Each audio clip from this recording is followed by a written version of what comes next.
আব্দুল মালিক সাহেব একটা কথা বলবেন,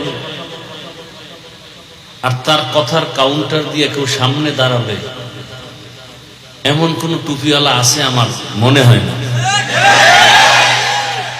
জাতীয় মসজিদের বর্তমান খতিব, হাজারো লাখো আলেম, মুফতি, মুহাদ্দিস, মুফাসসির, এদের উস্তাদ।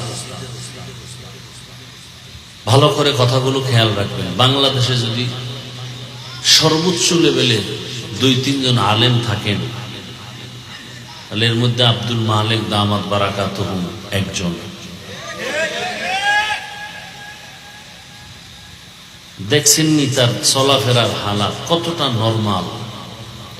সে চায় সবসময় পর্দার আড়ালে গোপন থাকতে, আর আমরা চাই ছবি মিডিয়ার মাধ্যমে ওপেন হইতে, ভাইরাল হইতে। আমার ছবি তুলো, আমার বয়ান ভাইরাল করো, আমাকে একটু ভালো করে প্রচার করায় দাও। তো নিজের থেকে যদি কেউ প্রচার হতে চায়, পরিচয় দিয়ে উপরে উঠতে চায়, পারে না, এবং উঠলেও থাকে না। আর আল্লাহ যাকে উঠায় দেয়, এর কেউ নিচে নামাতে